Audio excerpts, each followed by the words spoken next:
আমার কন্যা ফাতেমার জন্য একটা জামাই খোঁজো, যেই জামাইটা ধনী হবে না, রাজা হবে না, যেই জামাইটা খুব টাকা পয়সাওয়ালা হবে না, এমন একটা ঘরের জামাই হবে যেই জামাই একবেলা খাটবে আর একবেলা খাইবে, তার ইবাদত আল্লাহর দরবারে শক্ত হবে।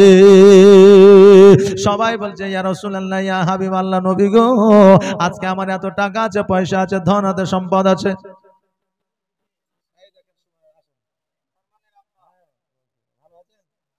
আলহামদুলিল্লাহ। এই দেখেন আমাদের চাচা আমরাকে কত মাদ্রাসায় মুড়ি দিয়ে এসছে, লাড়ু দিয়ে এসছে, একটা সময় ছিল এরকম সময়। যাক, মানুষের সময় হলে, বয়স হলে মানুষ পরিবর্তন হয়, আমরাও পরিবর্তন হয়েছে। আল্লাহ যেন চাচাকে ভালো রাখে, সুস্থ রাখে, সকলে বলেন আমিন সুম্মা আমিন।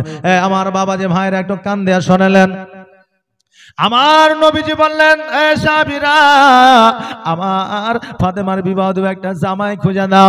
সকল সাহাবীরা বললেন, ইয়া রাসূলুল্লাহ, ইয়া হাবিবাল্লাহ, নবী গো, আজকে আমার টাকা আছে, পয়সা আছে, সম্পদ আছে, ফাতেমার বিবাহটাকে আমার সঙ্গে দেওয়া যায় না। কত মিশরীয় রাজারা বলেছিল, হুজুর আমার সঙ্গে কে দেওয়া যাবে না। ধর্মিকরা তো দূরের কথা, বেধর্মিক পর্যন্ত বলেছিল আমার সঙ্গে কে দেওয়া যায় না। আমার নবীজি বলেছিলেন, শোনো গো, আমার ফাতেমার বিবাহ এমন একজনের সঙ্গে দিব যে হবে গরিবের সন্তান। এবার বাবাজি ভাইরা, আমার ফাতেমা রাদিয়াল্লাহু তাআলা আনহাকে বিয়ে করার জন্য অনেক জায়গা থেকে প্রস্তাব আসতে লাগলো, প্রত্যেকটা জায়গা থেকে পায়গাম আসতে লাগলো, চিঠি আসতে লাগলো। এবার আমার হযরতে আবু বকর সিদ্দিক রাদিয়াল্লাহু তাআলা আনহু ওই চিঠিগুলো পড়ে পড়ে আমার নবীজিকে শোনায়, আর আমার নবীজি যেন শুনতে থাকে। আবু বকর চিঠি পড়তে পড়তে হঠাৎ করে যেন থমকে দাঁড়িয়ে গেছে। আমার আবু বকরকে জিজ্ঞাসা করে, আবু বকর চিঠি পড়তে পড়তে দাঁড়িয়ে গেল কেন? আমার আবু বকর বলে, হুজুর, হতভম্ব হয়ে যাওয়ার মতো চিঠি এসেছে, এই চিঠির জন্য আমি দাঁড়িয়ে গিয়েছি। বলে কি চিঠি? বলে এই জায়গায় হযরতে আলী রাদিয়াল্লাহু তাআলা আনহু লেখা আছে, কারণ যে চিঠি পাঠায় তার নামটা লেখা থাকে। এবার বাবাজি ভাইরা, আমার নবীজি চিঠিটা নিয়ে নিলেন, পকেটের মধ্যে ঢোকায় নিলেন। এবার ওই চিঠিটা নিয়ে বাড়ির মধ্যে গেলেন। কারো পার্সোনাল চিঠি পার্সোনাল ভাবে দেখতে হয়, কারো চিঠি পার্সোনাল দেখা জায়েজ না। ওই চিঠিটা নিয়ে এসে বাড়ির মধ্যে যখন দেখছে, আমার আল্লাহ তাবারাক তাআলা হাবিবকে জানিয়ে দিয়েছে, হাবিব, আজকে আমার ফাতেমার বিবাহ আমি আল্লাহ জান্নাতের মধ্যে আলীর সঙ্গে পড়াইয়া দিয়েছি। জোরে বলেন সুবহানাল্লাহ। আমি জান্নাতে পড়িয়ে দিয়েছি।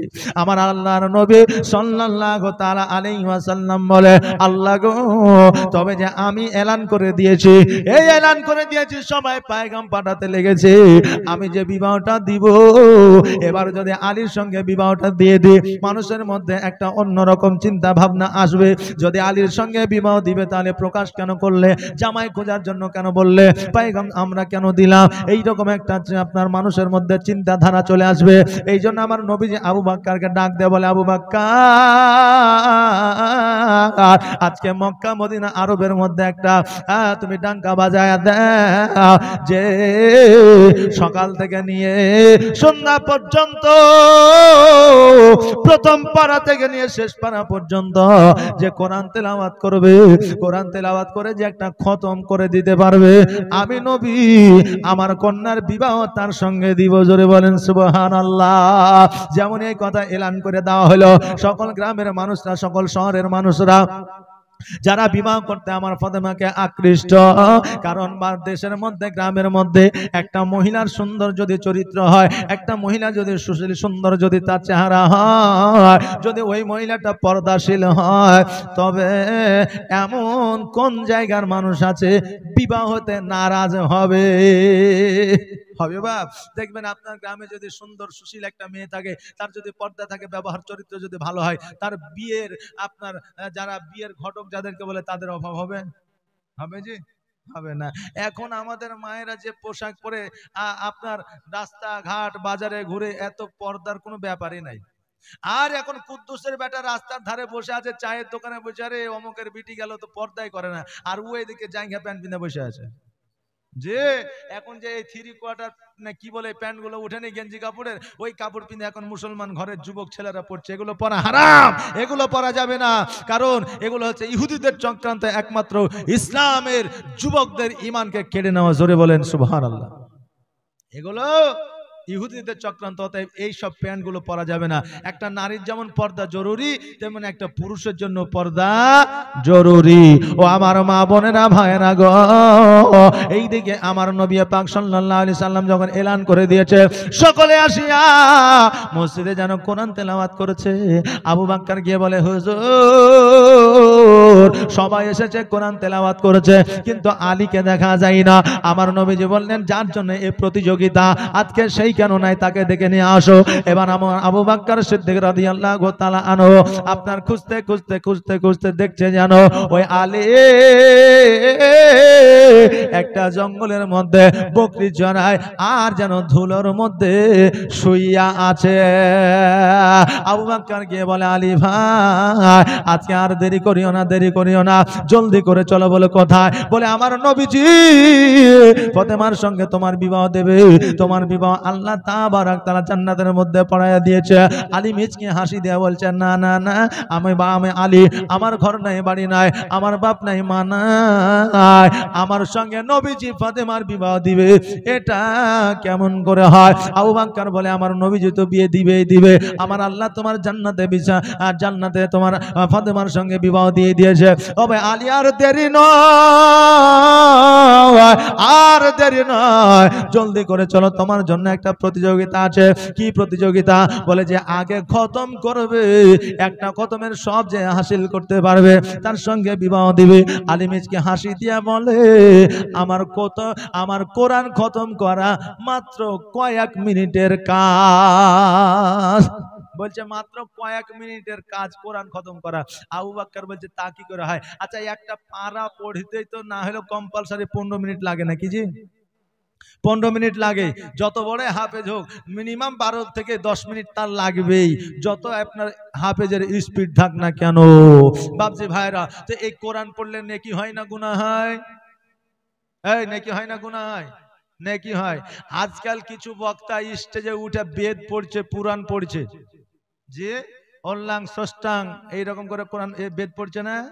এই পড়ার পরে ব্যাখ্যা করছে, বলছে মোহাম্মদের নাম, আল্লাহর নাম, তারপরে পয়গম্বরের নাম সব ওখানে ঢুকানো আছে।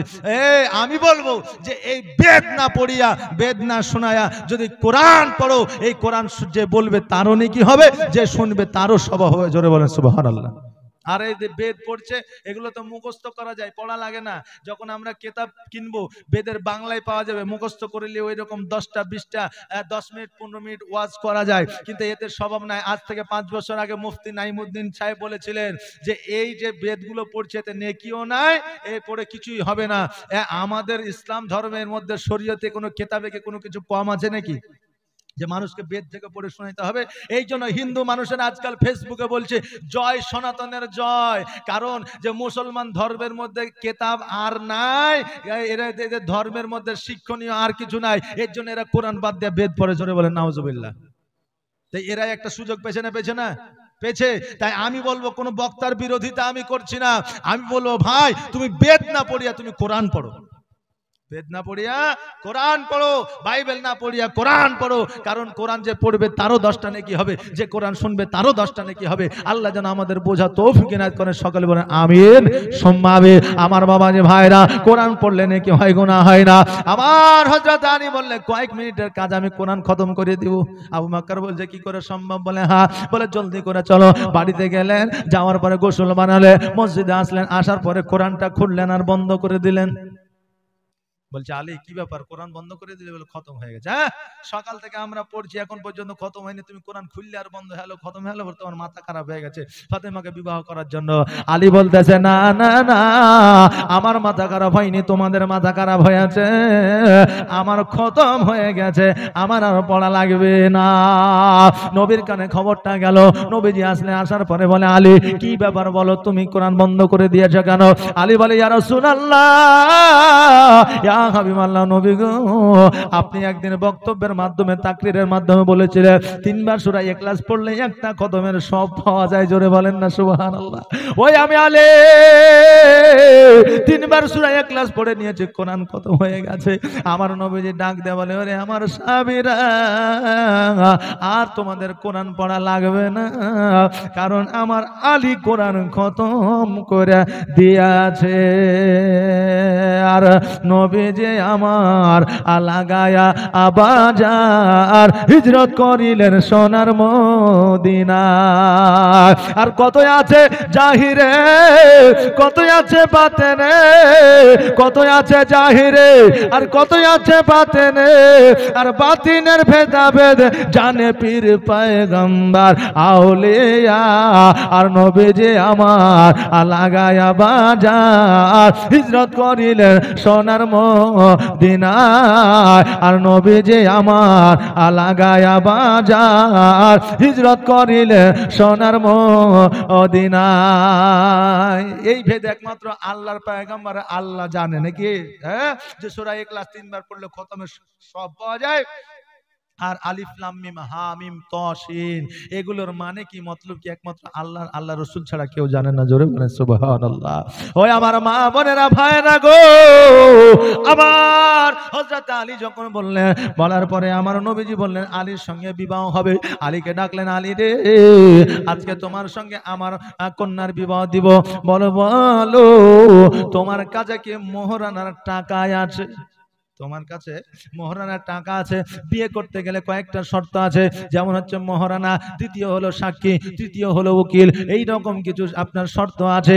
আর আমরা প্রথম শর্ত আমাদের হলো মেয়ের বাপ পণ দিতে পারবে কি না। নবী কি বললেন? মোহরানা আছে। আর আমরা যখন যাই মোহরানাটা পরে আগে পণের টাকা পাওয়া ঠিকঠাক যাবে কিনা ওইটা দেখ, নাকি বলেন? হ্যাঁ, আমাদের উদ্দেশ্য আমাদের বিয়ে আর আমার নবীর বিয়ে, হ্যাঁ, এই বিয়ে কি কোনোদিন সমান হবে? হবে জি? হ্যাঁ, আমরা বিয়ে করতে যাই তখন বলি সুন্নাত আদায় করছি। কি ব্যাপার রে, বিয়ে করছিস নাকি? বলে হ্যাঁ, বিয়ে আমার বেটা সুন্নাতটা দিলাম। মুসলমানি দিচ্ছে তখন বলছে সুন্নাতটা দিলাম। আচ্ছা, সুন্নাতের কি নিয়মাবলী ওই রকম নাকি যে রাত্রিবেলায় বিয়ে হবে, আপনার পাড়ার যত বেটি ছেলে আছে আপনার বান্না মাইরা হলুদ মাখিয়ে গোসল দিয়ে বলছে সাবান মাখো মাখো না জলে ভাসে ফেনা, গীত গাইছে যে সারা রাত ঘুম হয় না, পাশে বাড়িতে বিয়ে হয় না, যে আর আপনার ওই বান্না মেরে কি হলুদ মাখাচ্ছে, এইরকম কি কোন ইসলামিক নিয়ম নীতি আছে নাকি? আছে নাই। তারপরে আপনার সারা রাত বক্স বাজাচ্ছে আর আপনার মদ্যপান করছে, সকালে বিয়েতে যাচ্ছে তো কলমা পড়াচ্ছে লা ইলাহা ইল্লাল্লাহ মুহাম্মাদুর রাসূলুল্লাহ, তো জামাই বলছে লা ইলাহা ইল্লাল্লাহ মুহাম্মাদুর রাসূলুল্লাহ। ঠিক বার হয়েছে না, তাও যখন বাড়েছে তো আপনার ওই মুখ থেকে মদের গন্ধ, বলে কিসের গন্ধ? বলে আতর মারিয়েছে, জীবনে তো মারি না, বিহাতাই মারিয়েছে। আচ্ছা, আতরের গন্ধ আর মদের গন্ধ কি সমান হয়? আর ওই বলছে যে আমার নবী সুন্নাত আদায় করছে। হায় হায় হায়, তোমার বাপ বিয়ে করেছে, তোমার দাদু বিয়ে করেছে, তাই তুমি বিয়ে করছো, নবীর সুন্নাত আদায় করো না। খাতনায় সুন্নাত দিচ্ছে, রাত্রে বেলায় বন্ধু বান্ধবকে ডেকে মদ খাওয়াইছে, সকালবেলায় মুসলমান দিবে হাজাম এসছে তো মদের ওর নেশা কাটেনি। হ্যাঁ, আপনার হাঁড়িতে কি বলে কাতারিতে হাজামে হাত ধোয় না, ওই কাতারিতে হাত না ধুয়ে আপনার বালতিতে হাত ভরে দিয়ে বসে আছে। এরকম হয়েছে না? হয়েছে না? আর বলছে নবীর সুন্নাত আদায় করলাম। সুন্নাত আদায় না, দুনিয়ার রীতিনীতি তোমার পালন হলো, সুন্নাত পালন হইল না। অতএব সুন্নাত যদি পালন করতে হয় নবীর ইতিহাসের দিকে একবার লক্ষ্য করে, ও ভাইরা বাপজিরা, নিজেকে সংযত করে, নইলে কিয়ামতের দিন আল্লাহ ছাড়বে না। আল্লাহ হয়তো কিছুদিনের জন্য ছাড় দিবে, কিন্তু ছেড়ে দিবে না।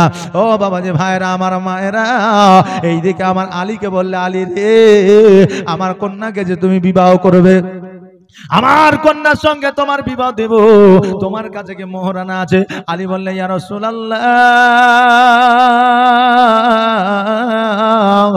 আমার মোহরানার টাকা তো দূরের কথা, এক বেলা খাবো এইরকম সমতুল্য আমার না। আমরা হলে বিয়ে দিতাম না, যার খাবার পয়সা নাই তার সঙ্গে বিবাহ কোনোদিন না। এখন ছেলে মেয়ে যদি প্রেম করে, মাকে যদি প্রস্তাব দেয়, বাপকে যদি প্রস্তাব দেয় যে আমি অমুকের ছেলেকে ভালোবাসি, আমার বিয়েটা দাও, ছেলে যদি ভালো হয় আর যদি গরিব হয়, বলে না হবে না, যে হবে না। তবে আমি বলবো না ভালোবাসলেই যে দিতে হবে সেটা নয়, আগে দেখতে হবে ছেলের চরিত্র কেমন, ছেলে কি করে। হ্যাঁ, তারপরে ছেলে চলাফেরা কেমন, মদ গাঁজা খায় কি খায় না এগুলো দেখতে হবে। কারণ আজকে বিয়ে দিবেন 3 দিন পরেই আপনার দেখবেন যে মেয়ের উপর মার চলে যায়। কারণ এখন কিছু অভিনয় চলছে, বুঝলেন না। বিয়ের আগে বলছে যে কিছু লাগবে না, শুধু তোমাকে পাইলেই হবে। বিয়ের 3 দিন পরে বলছে মোটরসাইকেল নিয়ে আই, সোনা নিয়ে আই, গাড়ি নিয়ে আই, বাড়ি নিয়ে আই, নাকি বলেন, শুরু হয়েছে। অতএব দিবেন দেখে শুনে দেন, কিন্তু মেয়ে যদি পছন্দ হয়, ছেলে যদি ভালো হয়, আমি বলে নিঃসন্দেহে দিয়ে দেন। বাপজি ভাইরা আসেন, আমার আলী বললেন আমার একবেলা খাওয়ার মতো পয়সা নাই। নবী আমার বললেন তোমার কাছে কি কি আছে? বলে আমার কাছে একটা লোটা আছে, আমার কাছে একটা যুদ্ধের ঢাল আছে, আমার কাছে একটা তালোয়ার আছে। নবী আমার বলে আলী আজকে তোমার লোটাটা কাজে লাগবে, কারণ আমার বিটি তুমি ওযু করবে, পানি পান করবে, যুদ্ধের মাঠে তলোয়ারটার প্রয়োজন আছে, ওই তলোয়ারটা তোমার লাগবে। তবে ঢাল না হলেও চলবে কিছুদিন, আজকে ঢালটা বিক্রয় করে আমার কন্যার মোহরানাটা আদায় করে নাও, পরে যখন আবার হবে ওই ঢালটা তুমি কিনে নিবে। জোরে বলেন সুবহানাল্লাহ। আমার হযরত আলী রাদিয়াল্লাহু তাআলা আনহু আপনার বাড়ির দিকে গেলেন, যাওয়ার পরে ঢালটা নিয়ে বাজারে বিক্রয় করতে যাবে। রাস্তার মাঝে আমার হযরত ওসমান গনির সঙ্গে দেখা হইয়া গেল। ওসমান গনি বলে ভাই আলী কোথায় যাবে? বলে ঢালটা বিক্রয় করব। বলে কেন? বলে আমার নবীজির কন্যার মোহরানা আদায় করব। আমার ওসমান গনি বলে আলী এই ঢালটা যদি আমি কিনে নিই তা আমাকে তুমি দিবা? বলে কেন দিব না, কেউ যেই নিবে তাকেই দিব, তুমি তো আমার ভাই। ওসমান গনি বলছে টাকা কত লিবা? বলছে তুমি যা দিবা। এখন বন্ধু বান্ধব আত্মীয় স্বজনের মধ্যে যদি জমি বেচা কিনা হয় আর যদি আপনার মোবাইল বেচা কিনা হয়, তাহলে বলে জগতে যেটা চলছে সেটাই দিও, নাকি বলে, হ্যাঁ যেটা চলছে সেটাই দাও। বলে এখন আমাদের এই মুড়ে 50 লাখ টাকা বিঘা চলছে, তো ও বলবে যে 50-এর জায়গায় তুমি 49 দাও, নাকি, বা 50-এর জায়গায় তুমি 85 দাও, কম বেশি করিও না। হ্যাঁ এরকম বলবে না, বলবে না। যদি সম্পর্ক থাকে, আর সম্পর্ক যদি না থাকে তো জানে যে দাম দর করবে, এই জন্য বলবে 70 দিও, তোমার 60 লিও, বলে 10 এদিক আর ওদিক, এরকম একটা ব্যাপার হয়।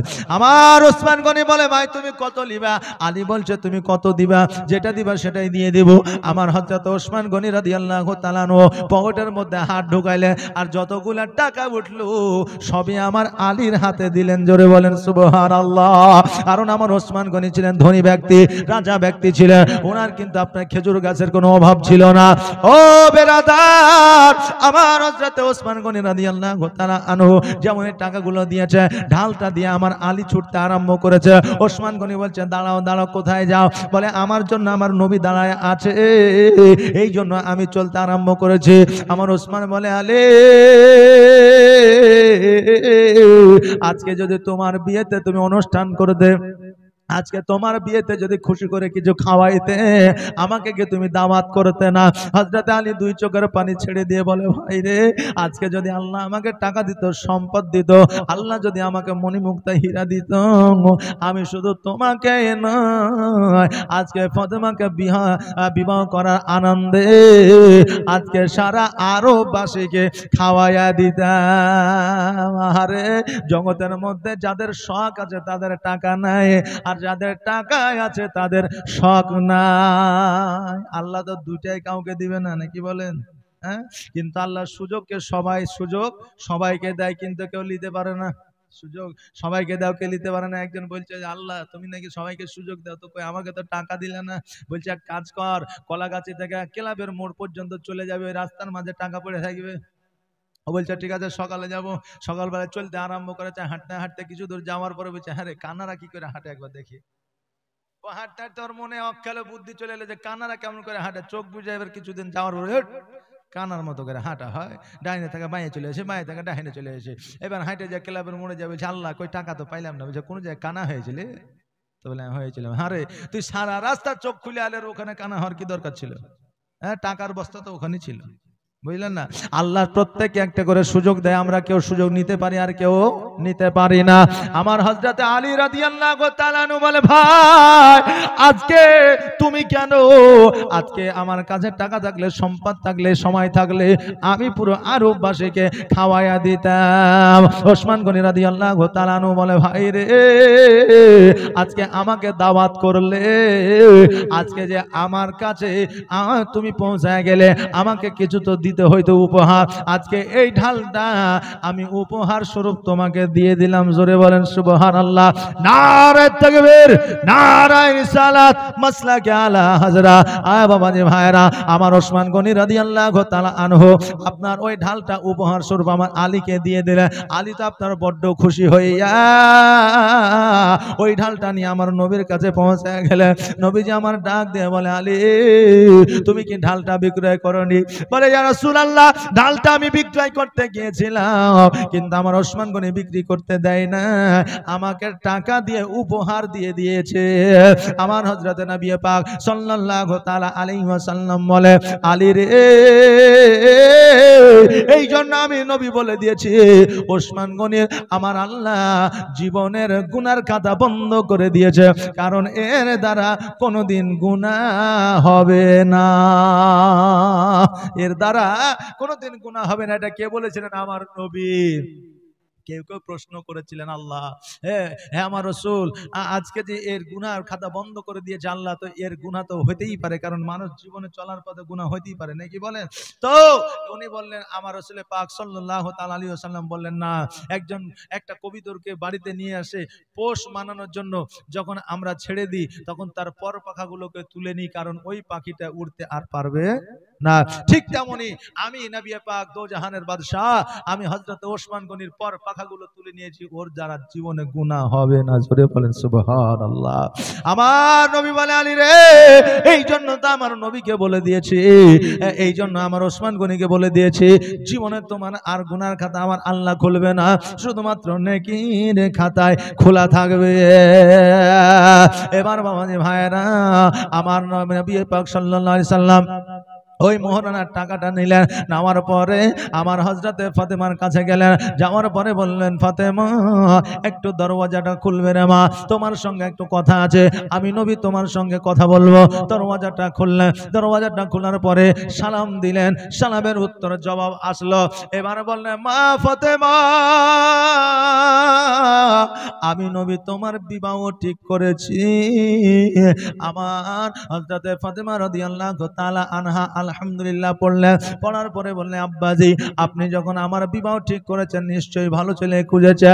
এবার আমার নবী পাক সাল্লাল্লাহু আলাইহি সাল্লাম বলে, ফাতেমা, আজকে যে তোমার সঙ্গে বিবাহ যে ছেলেটি দিব, আজকে যে তোমার জন্য জামাই আমি খুঁজেছি, ওই ছেলেটা ধনী নয়, বড় লোক নয়, ওই ছেলেটির সম্পদ নাই, রাজা নাই, রাজ সিংহাসন নাই, ওই ছেলেটা মাঠের মধ্যে ছাগল বকরি চড়ায়, যাকে আমরা বলি রাখাল। আমার ফাতেমার সঙ্গে সঙ্গে আমার নবী পাক সাল্লাল্লাহু তাআলা আলাইহি ওয়াসাল্লামের হাতখানা ধরে বলে, আব্বা গো, আপনি এমন করে বলবেন না, কারণ সে রাখাল হোক না কেন, আমার কাছে সে রাজা ও মহারাজা। জোরে বলেন সুবহানাল্লাহ। কারণ হইল, স্বামী দিন মজুর হোক, স্বামী রাখাল হোক, কিন্তু একটা বিবির কাছে স্বামী হলো রাজা। জোরে বলেন সুবহানাল্লাহ। একজন বিবির কাছে আপনার একজন স্বামী হলো রাজা। সে যতই যেমনই হোক না কেন, চাহে ও মেথর হোক, চাহে ও আপনার চোর হোক, তবুও কিন্তু তার স্বামীর কাছে, তার স্ত্রীর কাছে তার স্বামী হলো রাজা। জোরে বলেন সুবহানাল্লাহ। কারণ এ স্বামী ছাড়া স্ত্রীর কোনো গতি নাই। স্বামী যতদিন বেঁচে আছে ততদিন স্ত্রীর সম্মান আছে। স্বামী যেদিন চলে যাবে ওই স্ত্রীর সম্মান আর কেউ দিবে না। এমনকি ওই স্ত্রীর পিতামাতার ঘর থেকে ওই সম্মান আর সম্বর্ধনা আসবে না। এটা আমার মায়েরা বুঝে না। আজকাল আমাদের প্রায় বাপজিরা আপনার ওই স্ত্রীদের কথার আঘাতে কাতর হয়ে আছে। স্ত্রীর কথায় কাতর হয়ে আছে অনেক বাপজি আমার ভাইয়েরা। এই জন্য স্ত্রীদের প্রতি ভালোবাসাও তেমন বাপেদের হয়ে গেছে নাকি বলেন? একজনের স্ত্রী হঠাৎ করে অজ্ঞান হয়ে গেছে, ওকে ডাক্তারখানা নিয়ে গেছে। ডাক্তারখানা নিয়ে যাওয়ার পরে ট্রিটমেন্ট করে বললো যে মারা গেছে।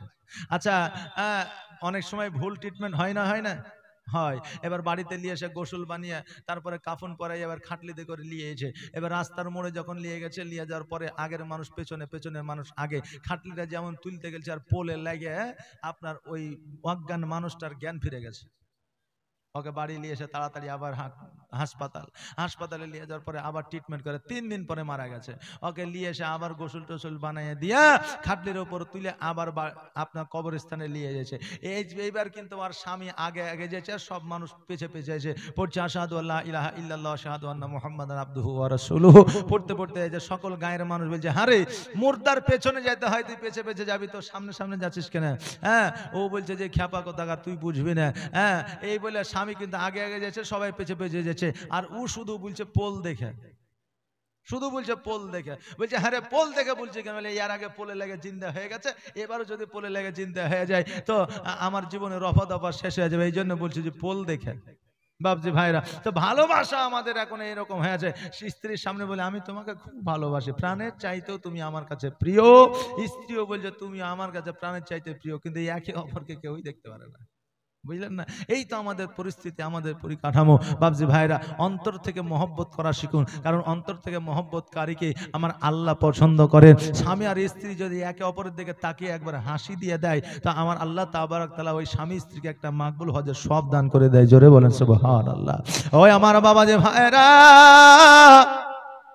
আমার ফাতেমা বলে ইয়া রাসূলুল্লাহ, ইয়া হাবিবাল্লাহ, নবী গো, আজকে আমার সঙ্গে যারা বিবাহ ঠিক করেছে ও যেমনই হোক না কেন, আমার কাছে আমার স্বামী হইল রাজা।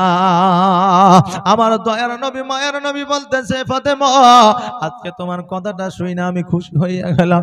ওরে ফাতেমা, আজকে যদি তোমার মা বেঁচে থাকতো, আজকে যদি তোমার মা হায়াতে থাকতো, আজকে তোমার মা কত না খুশি হইতো।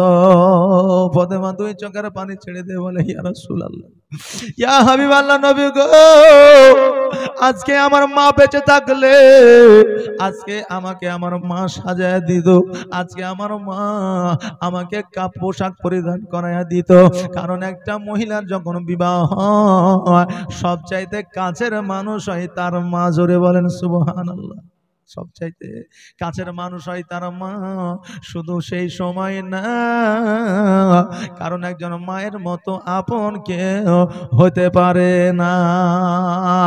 ও বাবাজি, আমার ভাইরা, দুনিয়ার মধ্যে আপনি সব কিছু কিনে পাবে। গাড়ি চান গাড়ি পাবেন, বাড়ি চান বাড়ি পাবেন, কোরআন চান কোরআন পাবেন, বুখারী শরীফ পান বুখারী শরীফ পাবেন, আপনি যেটা চাইবেন সেটাই কিনে পাবেন গো। কিন্তু মা এমনই একটা জিনিস, সারা আসমান জমিন বিক্রি করে দিলেও একটা মা কিনে পাওয়া যাবে না। এই জন্য বলছে মায়ের দিলেতে ব্যথা কখনো দিও না, কখনো দিও না, মায়ের দিলেতে ব্যথা কখনো দিও না, কখনো দিও না। আর মায়ের দুয়ার পাওয়া যায় গো,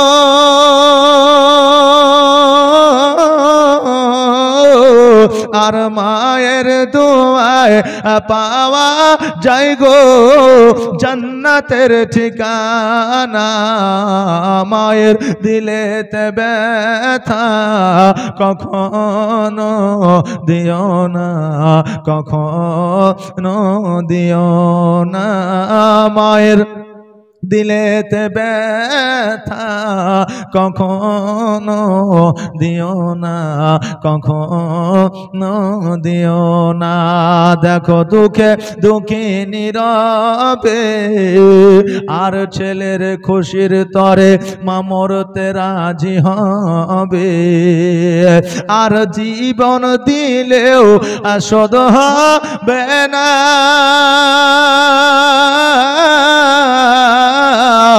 আর জীবন দিলেও শোধ হবে না, মায়ের দুধের দেনা।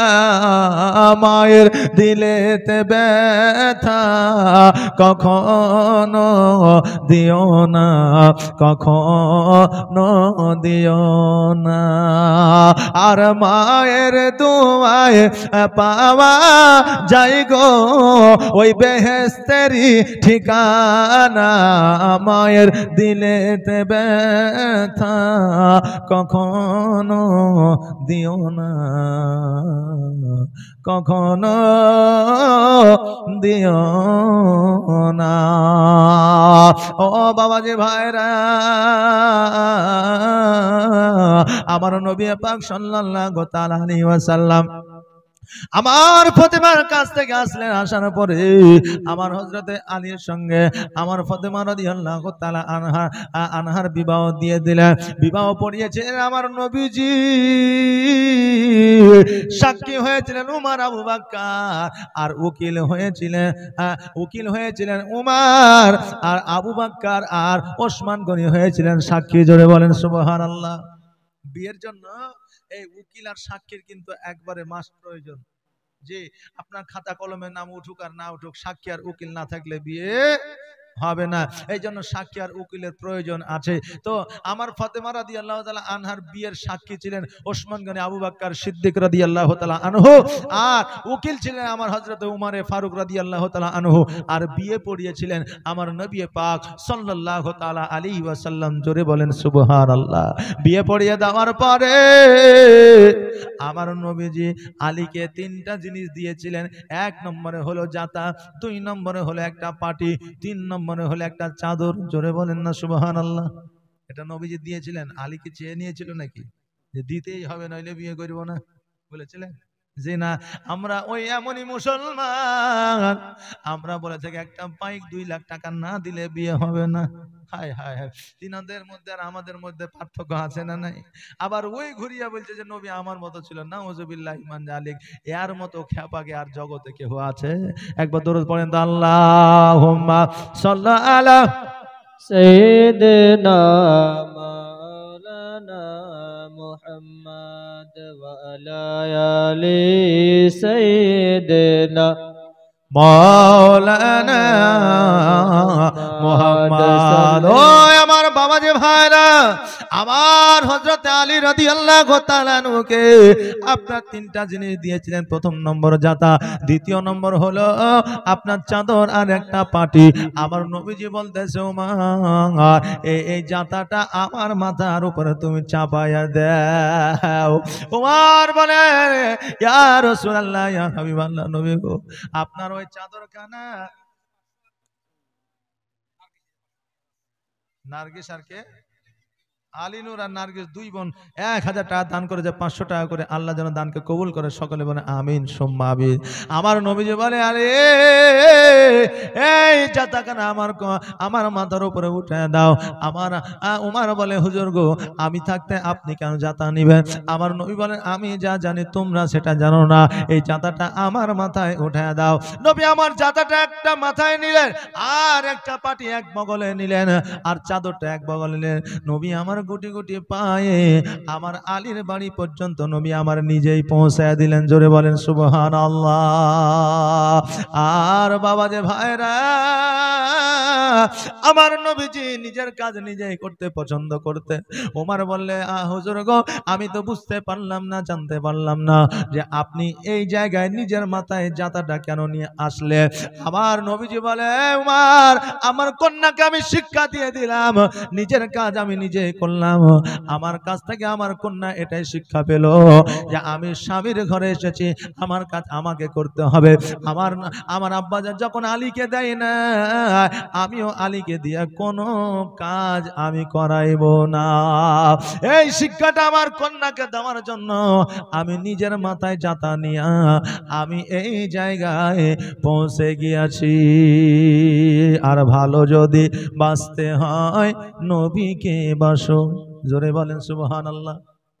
কারণ দুনিয়ার মানুষকে ভালোবাসবেন তো যে কোনো সময় আপনাকে ধোঁকা দেবে, তাই না? স্ত্রীকে ভালোবাসবেন, যদি আপনার অভাব লেগে যায় তাহলে ভালোবাসা জানালা দিয়ে পালিয়ে যাবে।